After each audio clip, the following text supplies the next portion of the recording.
It's Tuesday night. You're scrolling DoorDash because cooking feels impossible after work. Everything's $15 minimum before fees. You add to cart. Look at the total. Delete. Add again. Maybe something cheaper. The number keeps climbing no matter what you choose. You don't think about it, but your grandmother fed 8 people on less than that for a week. And it wasn't just edible. It wasn't just making do. It was good, and you probably don't know it anymore. Your mother might have known it. Your grandmother definitely did. But somewhere between then and now, we decided this knowledge wasn't worth keeping. Most people think these old dishes disappeared because they were bad. That's not wrong. It's just incomplete. Braised neck bones with aromatic vegetables. Your grandmother called it making it to Friday. They call it heritage cooking and charge $32. Same food. Different language, different price. Your grandmother's ingenuity marketed as innovation. Her necessity sold as choice. Today, we're breaking down 15 cheap black meals that built families and why America quietly stopped making them. Hamburger gravy over bread or rice. This wasn't a struggle meal. This was math with seasoning. 1 pound of ground beef, 6 people fed. The trick wasn't magic. It was understanding that protein doesn't have to be the majority of the meal. It just has to flavor it. It just has to make the starch make sense. You browned the beef, broke it up fine. The finer the better,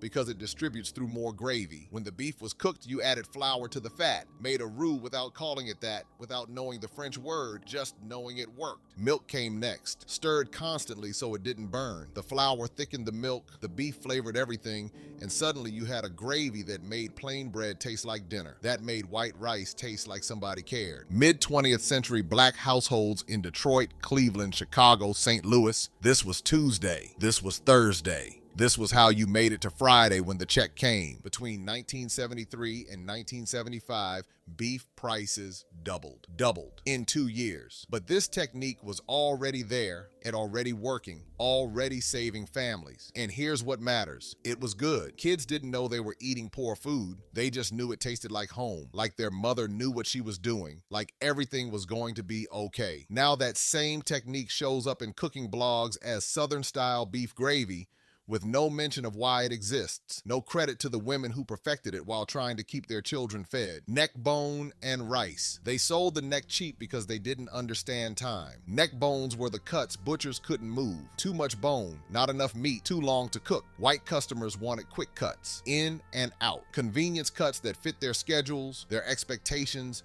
their lack of knowledge about what time can do. But black cooks understood something about collagen and time. Not with these words, not with culinary school terminology, but through observation, through practice, through knowledge passed down from people who couldn't afford to waste anything. Slow cooking breaks down connective tissue into gelatin. That collagen, the tough stuff that makes neck bones seem useless, transforms, becomes richness, becomes body, becomes the thing that makes broth cling to rice, that makes your mouth feel satisfied, that creates satiety that lasts. Dr. Jessica B. Harris writes about this extensively, about thrift and transformation, about taking what was discarded and making it central, about proving that undesirable just meant misunderstood. Rice underneath, neck bones on top, the gelatin-rich broth soaking into every grain of rice, one pot feeding a family, the smell filling the house for hours, beef, onions, bay leaf, time itself rendered edible. Cost per serving in 1975, maybe 35 cents. Nutritional value, complete protein, minerals from the bone marrow, collagen that's good for joints and gut health. But restaurants don't serve this anymore. Too cheap, too honest about what it was. Except they do serve it. They just call it braised heritage cuts and charge what your grandmother spent on groceries for a week. Sloppy Joe stretch. The sauce wasn't optional, it was the point. Half a pound of beef, 2 cans of tomato sauce. The sauce became the majority of the meal. The bread absorbed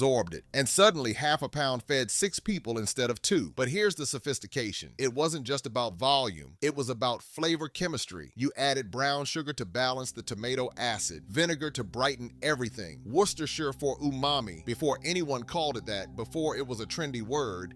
Just knowing it made food taste more like food. The sugar caramelized slightly with the beef. The vinegar cut through the richness. The Worcestershire added depth. You weren't just stretching meat, you were building complexity. This is the technique school cafeterias later adapted and called cost-effective menu planning. Black households had been doing it for decades, but when school lunch programs did it, they got federal funding. When black mothers did it, they got called poor. Same pattern you'll see again and again. Take the innovation, remove the context, serve it back without credit. Profit. Beef and potato hash. Potatoes were the quiet hero nobody talks about. Cheap, calorie dense, filling, versatile, and they made a little meat look like a lot through sheer presence. 1 pound of ground beef, 3 pounds of potatoes, that's a 3-to-1 ratio. But when you cook them together, the potatoes browning in the beef fat, absorbing the meat flavor, taking on the seasoning, they became one thing, not meat and potatoes. Hash, onions if you had them, black pepper always, never optional, salt, sometimes paprika if the budget allowed it. The potatoes absorbed everything, became carriers of flavor, iron from the meat, carbohydrates from the potatoes, vitamin C from the potatoes if you didn't overcook them. Cheap and complete. This is nutritional engineering without the degree,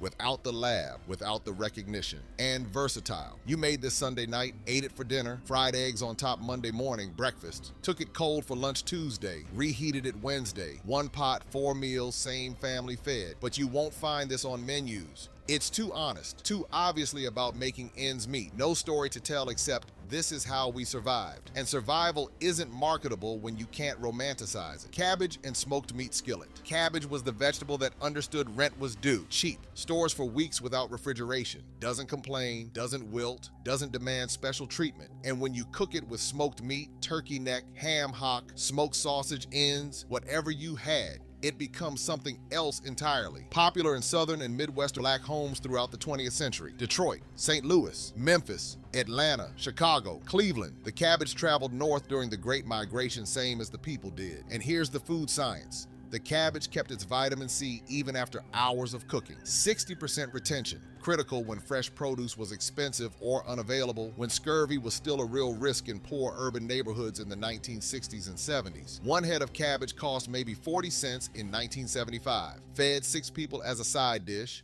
4 people as a main. You do that math, 7 cents per serving. 7 cents for a serving of vegetables that prevented disease, provided fiber, filled you up. That's not poverty, that's intelligence. That's knowing how to keep your family healthy when the system is designed to keep you sick and broke. Now, braised brassicas with smoked pork shows up on restaurant menus for $14 a side. They made it sound fancy, made you forget it was cabbage, made you forget whose knowledge created it. Red beans with meat scraps. This is Louisiana knowledge that traveled north during the Great Migration and saved families in cities that had never seen these combinations before. Red beans, rice, whatever meat scraps were available, sausage ends the butcher was throwing away, ham bone left over from holiday cooking, smoked turkey parts nobody wanted. Together, they create complete protein. That's not tradition. That's not just how it's done. That's amino acid science. Beans have lysine but lack methionine. Rice has methionine but lacks lysine. Together, complete. Your body gets every essential amino acid it needs. Dr. Judith Carney writes about African food continuity, about how these pairings aren't accidents, aren't random. They're knowledge systems that survived forced migration, survived slavery, survived urban poverty. Rice and beans together. That's West African knowledge maintained in the Americas through memory and necessity. 1 pot. You cooked this Monday. It fed you all week. Monday's dinner, Tuesday's lunch, Wednesday's dinner again. The beans swelled as they sat. The flavors married. The pot never seemed empty. You just kept eating from it.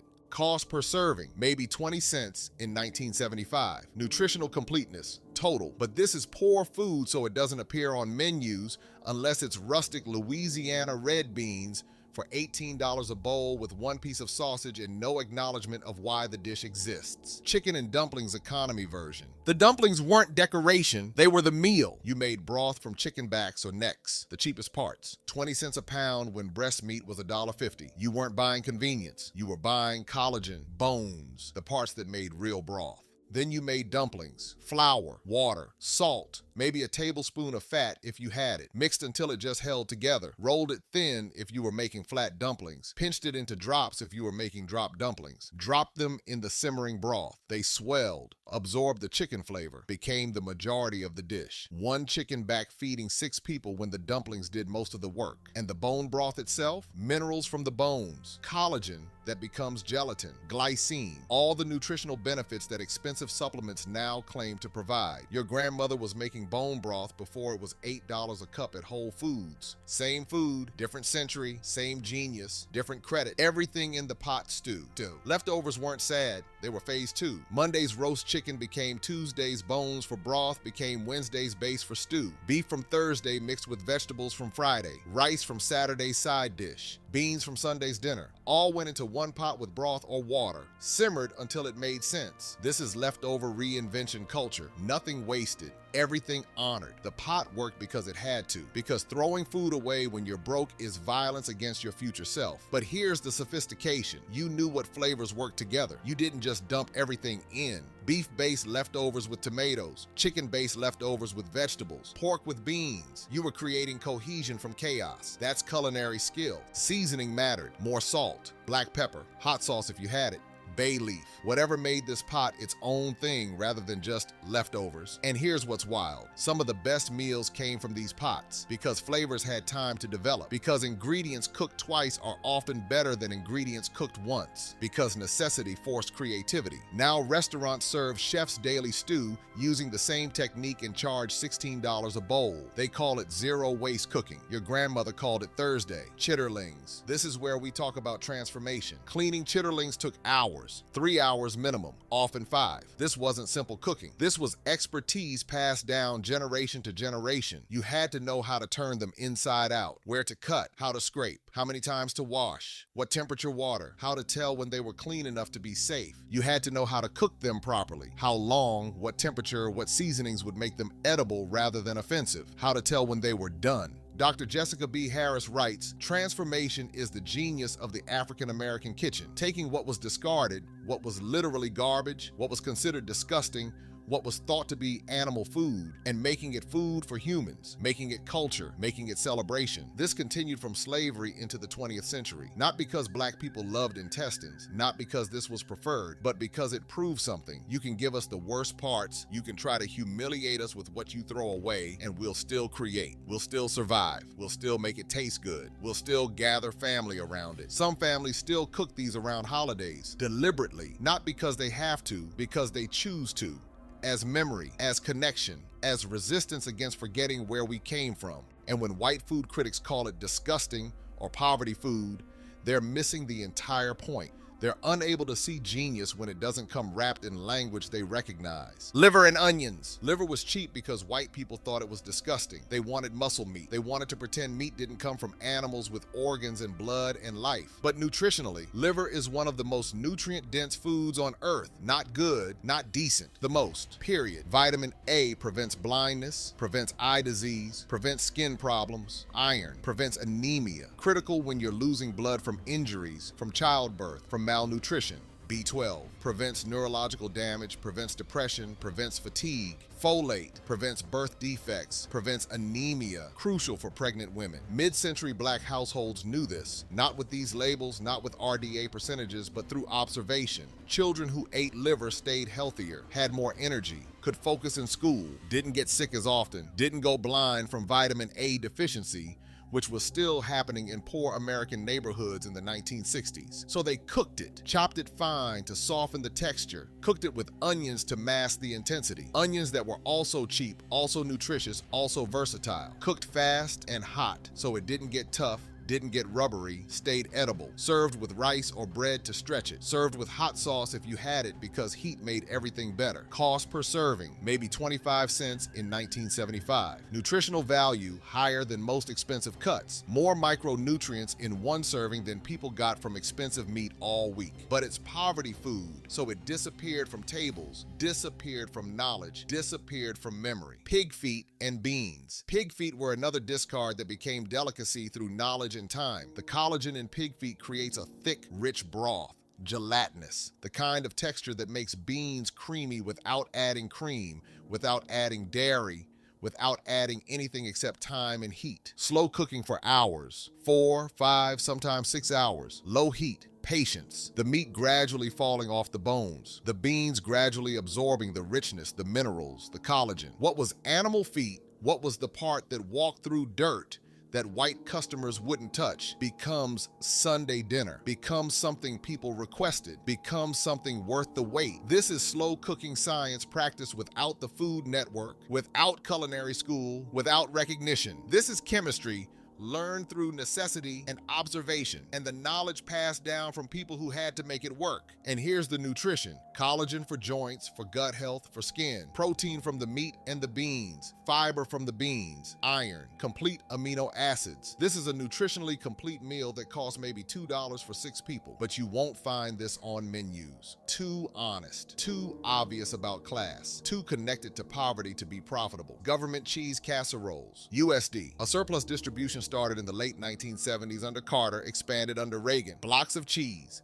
5-pound blocks of processed cheese. No instructions, no recipes, just here, take. The cheese was originally purchased to prop up dairy prices to help white dairy farmers. The distribution to low-income families was an afterthought. We have this surplus. I guess we can give it to poor people, not help. Disposal. But black families innovated, had to, because 5 pounds of processed cheese isn't dinner by itself. It's a problem waiting for a solution. Ground beef when possible. Government cheese, elbow macaroni, baked until it held together, sometimes topped with crushed crackers for texture, sometimes mixed with canned tomatoes for acidity. Creative reinvention, taking what the government gave, surplus meant to help farmers, not feed families, and making it work, making it feed children, making it last. And kids liked it. That's the thing. It worked. It tasted good. The cheese melted into something creamy. The beef added substance. The pasta held it together. Children came home from school hungry and left the table full. Fried bologna sandwiches. Urban school lunch staple that became home cooking when money was tight and creativity was required. Cheap processed meat, fried until the edges curled, until it got crispy, until it became more than it was. Put between white bread with mustard, with mayonnaise if you had it, with nothing if you didn't. Cost maybe 50 cents to feed 2 kids in 1975. Was it gourmet? No. Was it nutritionally optimal? No. Did it work? Yes. Did it keep children fed? Yes. That's the standard when you're making it to Friday. Cornmeal hoe cakes. Deep historical roots going back to slavery and before. Cornmeal, water, salt, fried in a little fat. Bread when bread was expensive or unavailable. This technique survived from slavery through Reconstruction, through Jim Crow into the 20th century. Not because it was preferred, because it worked. Because cornmeal was cheaper than wheat flour. Because you could make bread without an oven. And it's still here. Some families still make these, still teach their children, still maintain the knowledge. Rice and gravy. No meat needed. Sometimes the meat was just a memory. Gravy from drippings saved from earlier meals. Fat that got poured into a jar, saved in the refrigerator, used when needed. Flour added to make roux. Water or broth added to make gravy. Poured over rice. No meat. Just the ghost of meat. Just the flavor it left behind. Psychological fullness when actual fullness wasn't possible. The rice gave you carbohydrates, gave you energy. The gravy gave you flavor, gave you the sense that someone cared enough to make it taste like something.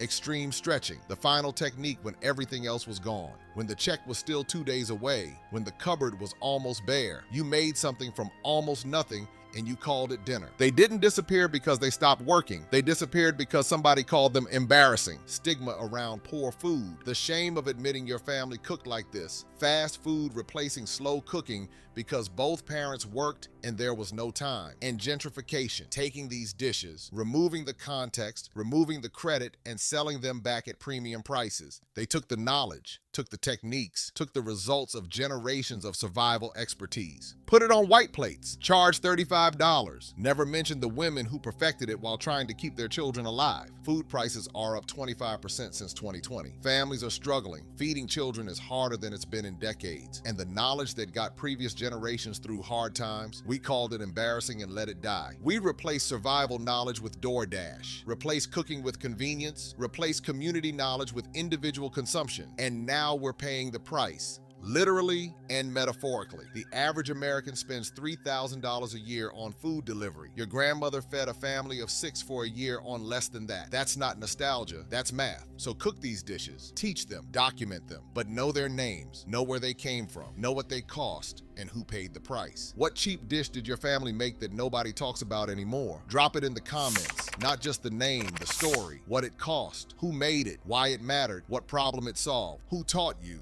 why they needed to know it. I might turn your story into the next episode. Help me document what we're losing. Help me give credit where it's due.